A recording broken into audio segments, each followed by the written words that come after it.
ये प्यार देख के हम भी अचरज हो गया। वाह, मुझे लगता है बिहार के चुनाव नजर आ रहे हैं। देख रहा था मेरे मित्रों के, पुराने मित्रों के भाषण, तो बिहार के चुनाव नजर में आ रहे हैं। सर, अब आपके न भूलना, ये देश के आजादी के लिए जिन्होंने कुछ भी नहीं किया ना, उनका भाग्य है कि आज सरकार चला रहे। देश के आजादी के लिए मुसलमानों ने भी अपनी जान न्यौछावर की है। मुसलमान भी अंडमान में रहे हैं, लेकिन न्याय की बात हो, जो गलत है वो गलत है। अगर बिल में भी जो गलत है हम उसका समर्थन नहीं करेंगे। मैं तो मांग करता हूं कि जो गलत है उसको सीधा करो, लेकिन आप लोगों ने जो किया वो इस तरह का है कि जैसे कि आपने वहां जो बोर्ड बनेगा, तो बोर्ड के बारे में सब लोग बोल रहे थे। सबसे पहली बात ऐसी है मैडम चेयरमैन कि बोर्ड चुनाव होकर आता था, अब आप नॉमिनेशन करने जा रहे हो, वही तो जनतंत्र का मार खा रहा है। जब नॉमिनेशन करना है मतलब सरकार को जो चाहे उसको रख देगी, बाकी तो अधिकारी है उसके ऊपर, वो भी आएंगे, वो तो सरकारी अधिकारी रहेंगे। बोर्ड पे उल्टा ऐसा होने वाला है कि बोर्ड में हमारे मुस्लिम जो बांधव भगिनी जो वहां होगी वो माइनॉरिटी में होगी। महिलाओं की बात करते हो, महिलाओं को तो आरक्षण 1995 एक्ट में है, नया नहीं किया आपने, ढोल मत बजाओ उसका, वो पहले से है, उसका हम समर्थन करते हैं।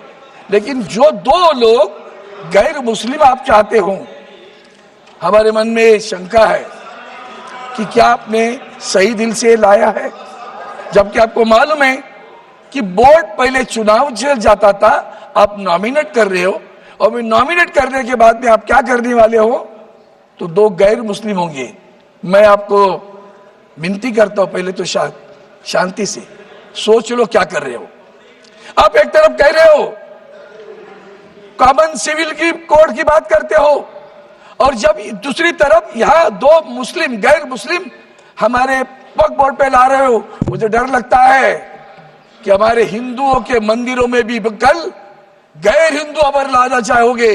उन्होंने अभी उदाहरण बताया मंदिर का, याद रखना शिवसेना उसके खिलाफ खड़ी रहेगी। अगर हमारे मंदिर में कभी आपने सोचा भी कि किसी गैर हिंदू को उस मंदिर के बोर्ड पे लाने की कोशिश भी करोगे, तो याद रखना हम उसे विरोध करेंगे, क्योंकि ये जो चल रहा है वो आगे चलकर क्रिश्चियनों पे हो सकता है, आगे चलकर जैन देरासर पे हो सकता है, आगे चलकर सिख धर्मों के गुरुद्वारा पे हो सकता है। क्यों कर रहे हो आप? क्या आपका उद्देश्य है? क्या आपका हेतु है? क्यों चाहिए आपको गैर? ये धार्मिक नहीं है, रिलीजियस एंड पायस जो कहा जाता है, डोनेशन दिया जाता है वक्त के लिए, for what purpose? It is a religious and pious. You are showing it is a government functioning. कैसे हो सकता है गवर्नमेंट का? वो धार्मिक है और धार्मिकता के लिए दिया जाता है। ऐसी स्थिति में आप कहते हो कि उसके धार्मिकता नहीं है। जैसे भी ये देरासर के मंदिर में भी आप कर सकते हो, आगे चलकर हमारे हिंदू देवस्थान है। आपने अभी जो मैंने मंदिरों की बात की, मैं उनके साथ में था, 370 धारा खत्म करी। हमने आपका अभिनंदन किया, मैं कैबिनेट में था, बहुत खुश था। कितने लोग कश्मीर में हिंदू आ गए बताओ तो सही। कश्मीर में जमीन कौन खरीद रहा है वो भी तो बताओ, पता चलेगा कश्मीर की जमीन कौन खरीद रहा है। दूसरी बात, हमारे हिंदुस्तान के जो हमारे देवस्थान की मंदिरों की जगह होती है, इतनी हजारों एकड़ जमीन है, वो जमीन भी बेची जा रही है। क्या आप इसी तरह का कानून हिंदुओं के देवस्थान की जमीन बेचने वालों के खिलाफ भी लाएंगे क्या? वो भी तो बताओ, तो पता चलेगा आप सही में सेक्युलर की बात करते हो, हिंदुत्व की बात करते हो कि मुस्लिमों की बात करते हो। सर, आपके मैनिफेस्टो में क्या था? ये आपका मैनिफेस्टो पढ़ता हूं, 2010-9 में और 2014 में आपने मैनिफेस्टो लाया था। उस मैनिफेस्टो में आपने लिखा था, the BJP will examine the recommendations of the joint parliamentary committee regarding Waqf properties headed by Shri K Rahman Khan 2014 deputy chairman Rajya Sabha, and would in consultation with Muslim religious leaders take steps to remove encroachment from an unauthorized occupation of work properties. Further, you have said the ASI will be provided with appropriate resources for the maintenance of all national heritages sites and prevent their vandalization in any form. Today, your own people are vandalizing. In Maharashtra, they are vandalizing. Ask the ASI what is happening at Aurangzeb, what is happening at Sambhajinagar. You will come to know. And therefore, ये जो manifesto है उसके ऊपर भी हमने आपके सामने कहा है. दूसरी बात, कलेक्टर की बात आपने थोड़ा सा इंप्रूवमेंट किया, लेकिन क्या किया, फिर भी दोबारा वही किया. आपने सुबह एक अच्छी बात की कि प्रोस्पेक्टिव करेंगे, उस पे तो नहीं है. लेकिन ये जो आप कर रहे हो कलेक्टर की बात, जो अधिकारी आने वाला है वो भी आप गवर्नमेंट ऑफिसर है ना. Everybody for own cause own जज, that is not correct. You have to correct it right now. हमने खुद कहा था कि ओरली इसके आगे कोई भी वक्त नहीं करेगा, रजिस्टर करेगा, ओन प्रॉपर्टी होनी चाहिए, पोजीशन में होनी चाहिए. हमने जेपी से भी कहा हम सुधार के लिए है, लेकिन आपका हेतु कभी सही नहीं लगता. इसलिए मैं इतना ही कहता हूं कि जिस ढंग से आपने ये जो बिल लाया है, उस बिल को देखते हुए आपका हेतु स्पष्ट नहीं होता. आपके मन में कुछ और ही है. जमीन आपको हड़प करनी है, और किसके लिए करनी है? जैसे मैंने कश्मीर में नाम लिया, जैसे मैंने जहाँ मणिपुर में भी चल रहा है उसी के लिए चल रहा है.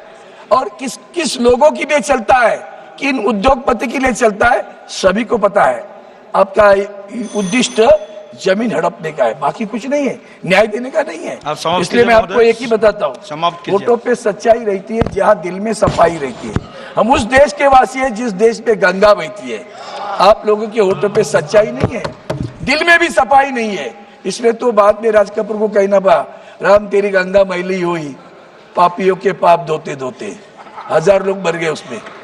और इसी को आगे बढ़ा के मैं कहता हूं कि आपने नारा दिया बटेंगे तो कटेंगे, और आपने कल सौगते मोदी भेजा तो बांटोगे तो बचेंगे वाली बात आ गई है. आप बांट रहे हो, बचने के लिए बांट रहे हो, ये अच्छा नहीं है. आप अंदर मन से पूछो कि सही में आपको किसी का भला करना है कि नहीं करना है. आप भला करना नहीं चाहते और आप बांटोगे तो अरे भैया, आपको जब आपने कहा ना कि मंगलसूत्र छिना लिया जाएगा, ऑनरेबल मेंबर आप इधर से किसको बोल रहे थे? इसलिए मैं आपसे मेरा भाषण समाप्त करने के बाद मैं इतना ही कहता हूँ, आपके दिल में नफरत है ना, वो निकाल डालो. We need harmony not the hatred. We need harmony not the hatred. अगर हार्मनी चाहते हो तो बिल फिर अंतर्मुख कर माननीय सदस्य सोचो नीलेश कि क्या लंके हम जी, सही में मुस्लिम समाज को न्याय नीलेश देने के लिए. धन्यवाद सभापति. एक minute honourable member, please wait. Honourable मंत्री, माननीय मंत्री जी ने कहा, अरविंद सावंत जी बैठते बैठते समर्थन किया कि नहीं किया वो बोला नहीं है. इसलिए मैं आप बिल को समर्थन करते कि नहीं करते आपने क्लियर नहीं किया. लेकिन मैं से इतना कहना चाहता हूँ, पहले मुझे भी अरविंद सावंत जी का शिव सैनिक होने का, शिवसेना का MP होने का जैसे बोलचाल था, वो क्यों बदल गए हैं? आप इंसान बदल गए या कांग्रेस के साथ हाथ मिले इसलिए आप बदल गए? पहले तो बड़ा शिवसेना का एजेंडा लेके अच्छा बोलता था, हमको भी अच्छा लगता था. Honourable member Shri Nilesh Lanke ji, Nilesh Lanke ji please start.